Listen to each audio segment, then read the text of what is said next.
This time on Classic Motorcycle A to Z, it's the letter C. So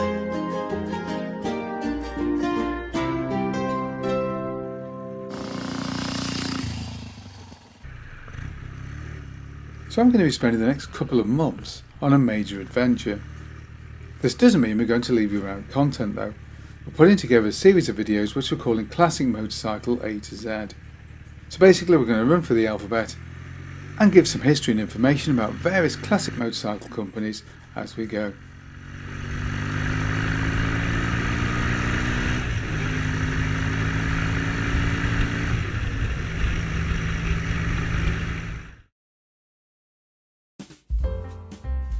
British company Clyno began motorcycle production in 1908. Initially they used a V-twin engine manufactured by the Stevens brothers. But when Stevens decided to end production of the V-twin, Clyno would buy the tooling and begin to produce the engine themselves. Clyno's V-twin was solid and well engineered and had reached its peak of development by the dawn of World War I, a fact not wasted on the military authorities who adopted the machine as their main machine gun carriage. The engine used was a 744cc side valve V-twin with a semi-automatic lubrication system. This was married up to a 3-speed gearbox and gave the machine a top speed of around 55 miles an hour. Post-war, Clyno should have been well placed to profit on the subsequent boom in personal transport following the conflict, but unfortunately it wasn't to be. Their chief designer would leave to join Raleigh, prompting the owner to take the ill-fated decision to get into the car market.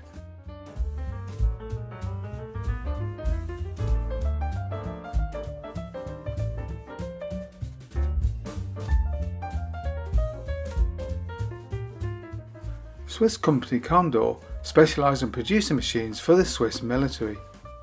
And while they did produce a small number of civilian machines, the majority of their machines would be used by the Swiss military. In 1951 they introduced a 600cc side valve boxer twin, the A580. The design of which was clearly influenced by pre-war BMWs. But undoubtedly the company's best known machine is the A350. Introduced in 1967, this machine made use of a 350 Ducati engine. Although the Swiss would modify the exhaust port and reduce compression ratio to 8.2:1 to improve the reliability. And indeed the A350 would be the most numerous Condor, with production engine in 1978 with around 3,000 units being sold. Cotton Motorcycles were founded in 1918 in Gloucester by one Frank Willoughby Cotton, and the company would produce a range of motorcycles using both 2-stroke and 4-stroke power units. The company would pioneer the use of the triangulated frame and would win the TT with Stanley Woods in 1923. But in the modern era, Cotton is best known for its trials on motocross bikes, which would have success during the 1950s and into the early and mid-60s, and beyond. Centry Eagle was founded in Coventry, not surprisingly, by one John Meek in 1897 as a bicycle manufacturer. But the company would go on to produce motorcycles, although always in relatively small numbers. And while most were smaller capacities, they did produce mighty V-twins that were roughly the equivalent to Brough Superior, being hand-built and incorporating a range of proprietary parts and engines.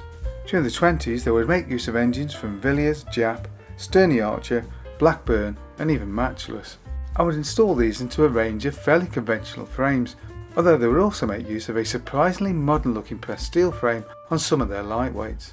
Today their most famous model is the Plus 8, which made use of a Jap V-twin in exactly the same way that Brough Superior did, and offered pretty similar performance too.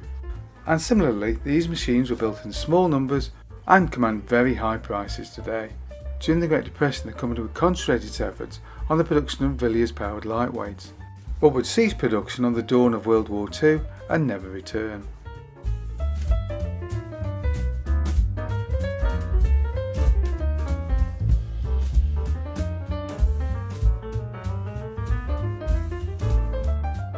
CZ was essentially founded as an offshoot of the Skoda firearms division established in Prague in the former Czechoslovakia in 1922.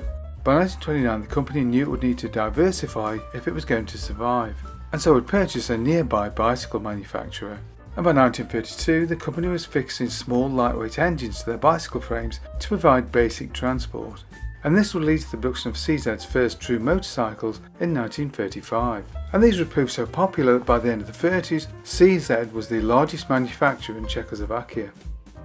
Post-war, the company would be nationalised and would begin production of a series of lightweight two-strokes, including this very nice 125 Twingle, as well as the CZ 501 CZ, a bizarrely styled scooter which has the look of Dan Dare about it, or for those unfamiliar with Dan Dare, the look of a 1950s science fiction movie prop.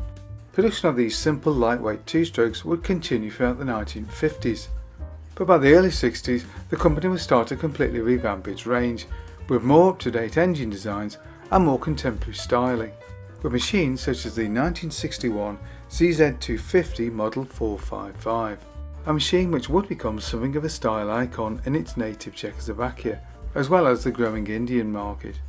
To help promote their road range, in 1969 CZ would go Grand Prix racing, producing the Type 860.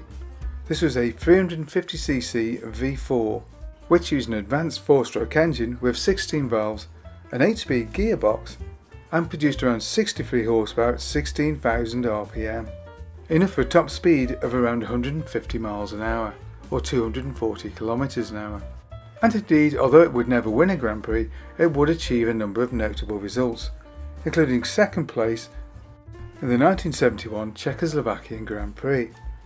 And at the Austrian Grand Prix in 1972, the machine almost won, but would unfortunately break down a few laps from the end whilst leading. But unfortunately by that point the two-stroke invasion was very much on the way, and the days of the 4-stroke Grand Prix bike were numbered. But the company would have considerably more success off-road, and in 1963 they would win the FIM Motocross World Championship race at the 500cc class, the first two-stroke to do so, even though the engine was actually of only 263cc's. And this event would see a change in the very nature of motocross as we knew it, with two-stroke machines dominating from that point onwards. And throughout the 1960s, using MZ-inspired expansion chamber exhausts, they would go on to become a dominant force in world motocross. And in 1964 they would win the 250 World Motocross Championship with Joël Robert of Belgium. They would repeat the feat the following year and would go on to win again in 68 and 69. And they would win the 500cc World Championship in 66, 67 and 1968, and would compete in the International 6-day trial between 1947 and 1982. The road range would offer simple basic transport of 125 or 175cc's, incorporating single-cylinder two-strokes. The machines were simple basic transport but would evolve slowly over the years of production, eventually gaining such niceties as automatic oiling.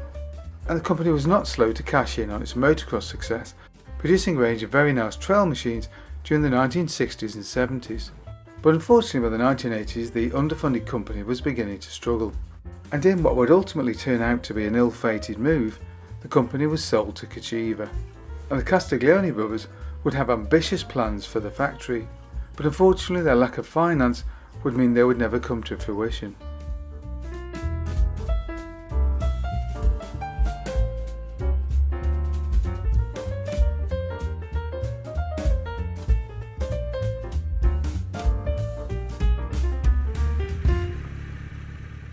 Hope you enjoyed the video and found it interesting. Look out, there will be more videos in the series coming soon.